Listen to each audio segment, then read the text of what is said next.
That was actually the most unsettling stat for me personally that I saw in the survey, because both over 70% on the provider side and almost half on the patient side that said they will forego or delay care.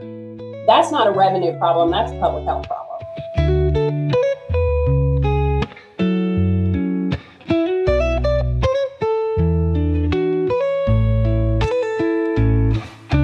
Welcome to Off the Chart, a business and medicine podcast featuring lively and informative conversations with healthcare experts, opinion leaders, and practicing physicians about the challenges facing doctors and medical practices.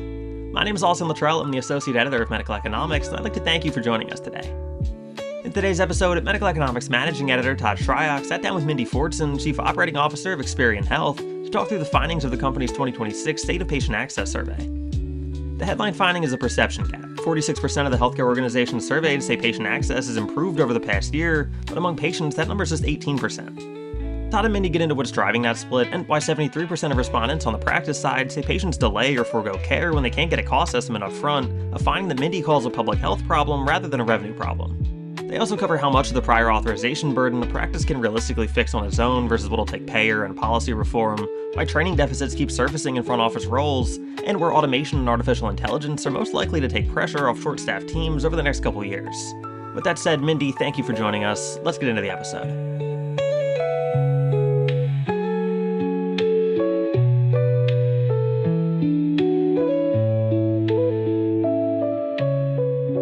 I'm here with Mindy Fortson, Chief Operations Officer at Experian Health, to talk about Experian's 2026 State of Patient Access Survey. Mindy, thanks for joining me.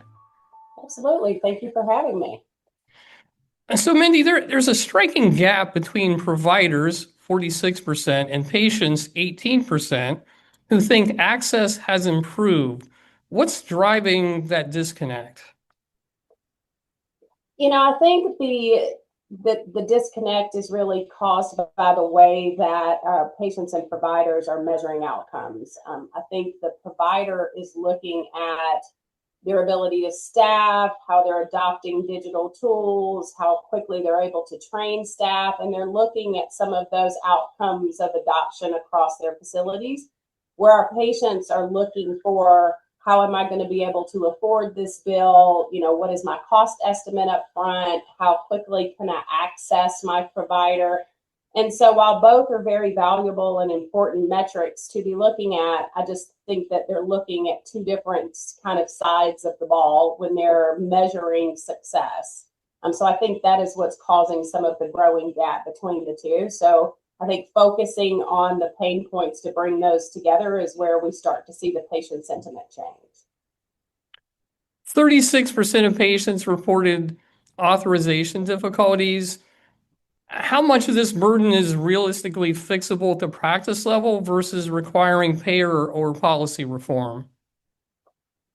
I think a lot of this still falls within the payer and the policy reform. I mean, we're seeing advancements in the digital tools that providers are able to use to help kind of automate some of that, but it's just a difficult problem to solve. It's very payer specific, plan specific, and it's just not an easy thing to solve from a digital perspective because there's so much clinical work that has to go in within the authorization as well. So it's a challenge that's still trying to get solved, but so much of the change that happens within regulations and payer policies is also what causes that complexity. So I think there's going to have to be more of a meet in the middle between digital and the payer and regulatory side before we see a big swing on the authorizations front.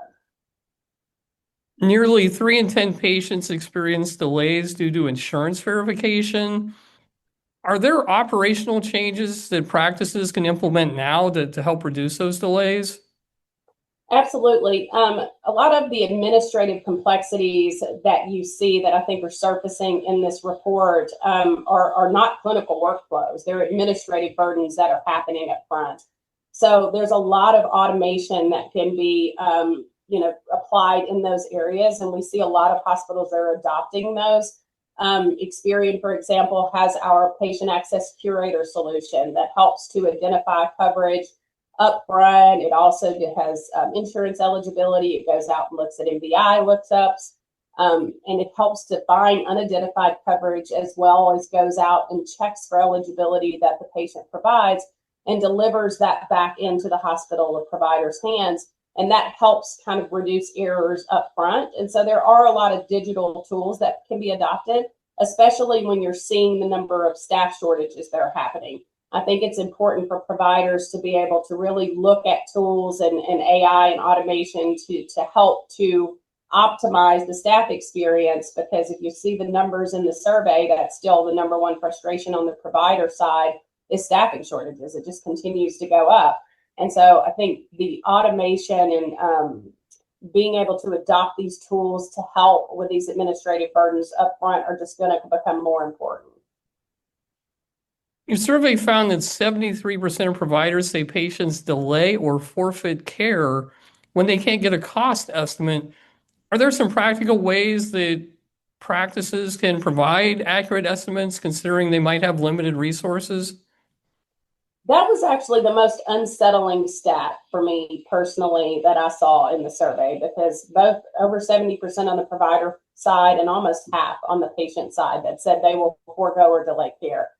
That's not a revenue problem, that's a public health problem. And so I think it's very important for providers to find ways and find tools to deliver accurate, as close to accurate as estimates as possible, so that the patient understands what that cost is going to look like, especially if they are delaying care.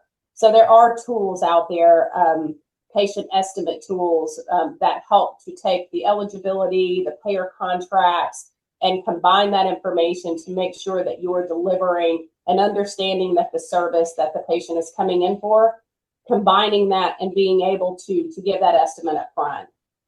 There was a second metric that came up that also kind of shows the bright side of this. You are seeing that in surprise billing, that number has actually gone down considerably. So we are seeing an impact of these patient estimate tools for the providers that are adopting them, are able to give these cost estimates up front so that the patient has a clear view on what's going to be charged to them and they're not getting that surprise bill on the end. So while it is, I think, very concerning to see that patients are foregoing care, for the providers that are adopting these tools, and we are seeing it start to scale across the industry, by providing those estimates up front, the patient is gaining more trust in the provider and understanding what that out-of-pocket cost is going to be. The survey notes that 39% of providers see training deficits as impacting access. Do you have any insight into what specific skills or roles are lacking and what could be done about that? So healthcare is just complex, right? It's when you're hiring and staffing some of these upfront registration areas, for example, there's just a lot of things the staff needs to know. So again, if you can look at tools and automation and how AI, I think, is going to have an impact in this space, it helps deliver the information directly to those registrars' hands so that you can start to reduce the amount of training, because it is complex. Every payer is different. Every patient experience is going to be different, what they're being seen for. So it's just it's hard to navigate if you're doing a lot of manual processes up front, because there's just a lot of boxes that need to be checked to make sure that the provider is protected and can ensure payment throughout the revenue cycle process.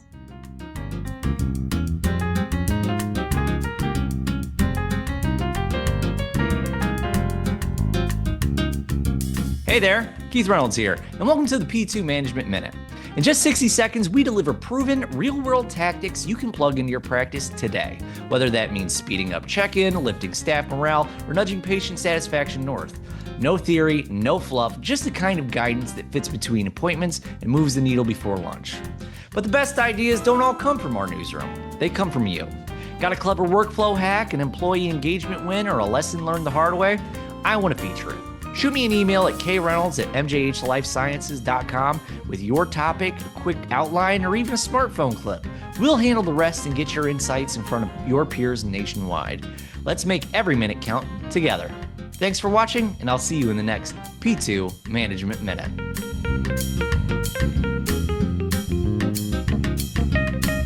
The survey highlights automation and AI as non-negotiable. where do you see future gains happening for practices? Where is it going to have the biggest impact? So I think it will be addressing this upfront administrative burden that we're seeing. I think it will help providers so that they can get access to schedules easily, to patient portals, to payment plans, so that a patient can understand not only what their out-of-pocket cost is going to be up front, but also how they're going to be able to pay it. And so one of the frustrations that you saw in the survey was just not only understanding the bill, but wanting a tailored plan to help them pay that.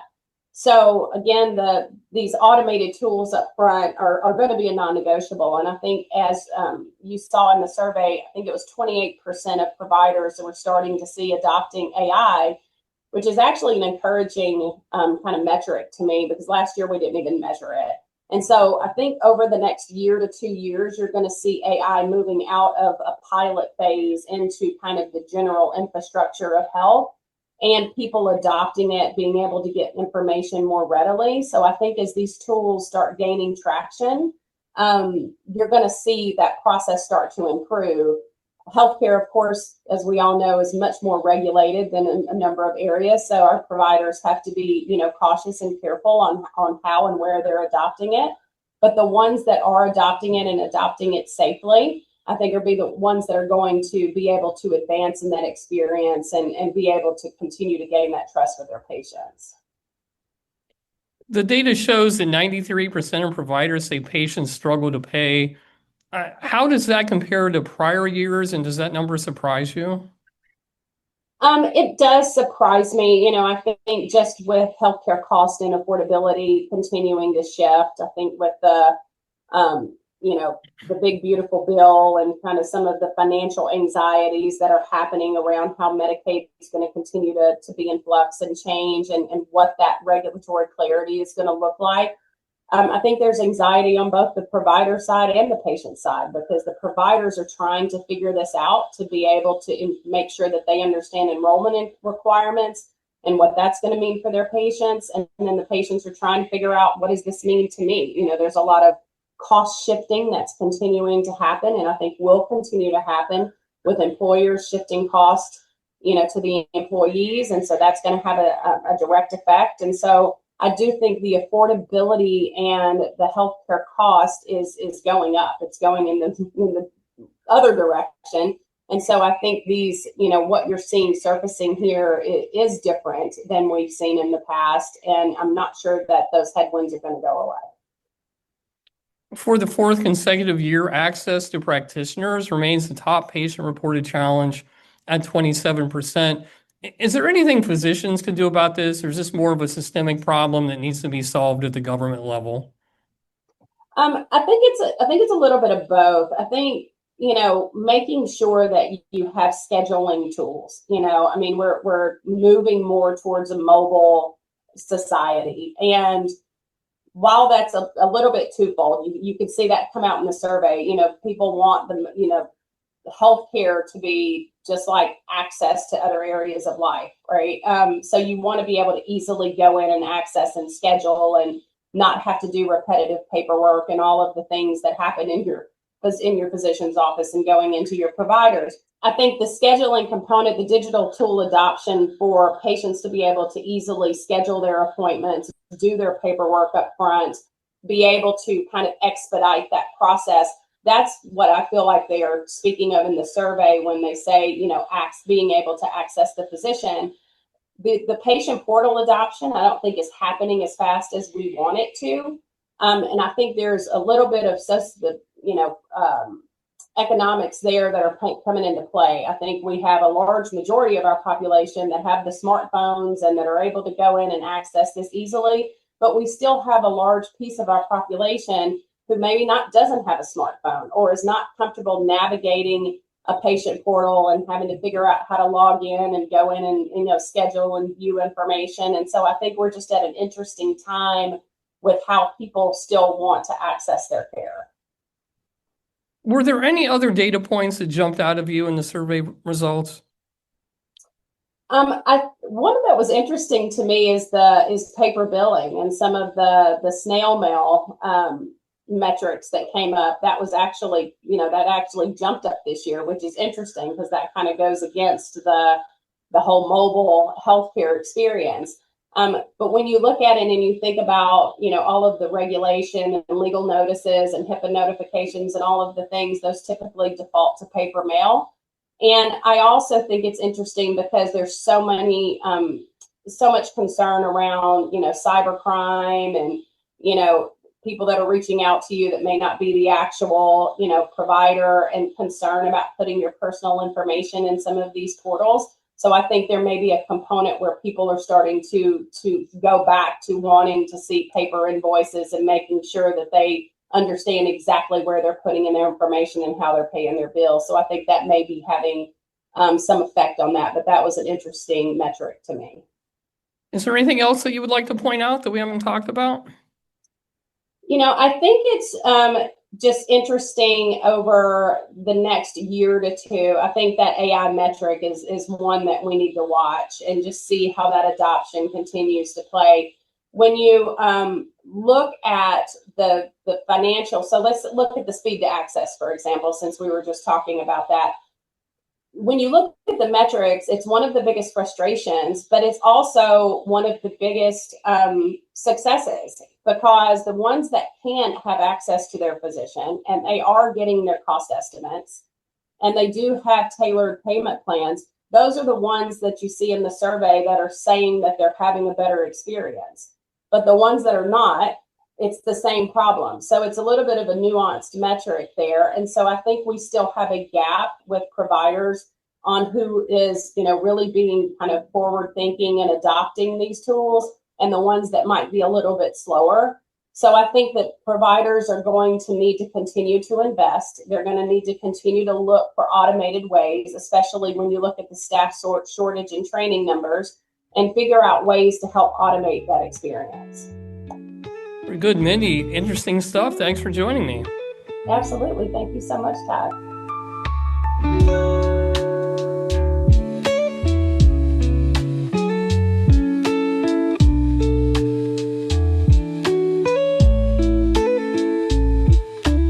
Once again, that was a conversation between Medical Economics Managing Editor Todd Shryock and Mindy Fortson, Chief Operating Officer of Experian Health. You can find a link to Experian Health's 2026 State of Patient Access Survey in the show notes below. But with that said, my name is Littrell, and on behalf of the whole medical economics and physicians practice teams, I'd like to thank you for listening to the show and ask that you subscribe so you don't miss the next episode. As always, be sure to check back on Monday and Thursday mornings for the latest conversations with experts sharing strategies, stories, and solutions for your practice. You can find us by searching Off the Chart wherever you get your podcasts. Also, if you'd like the best stories that medical economics and physicians practice publish delivered straight to your email 6 days of the week, subscribe to our newsletters at medicaleconomics.com and physicianspractice.com. Off the Chart, a business and medicine podcast, is executive produced by Chris Mazzolini and Keith Reynolds and produced by Littrell. Medical economics and physicians practice are both members of the MJH Life Sciences family. Thank you.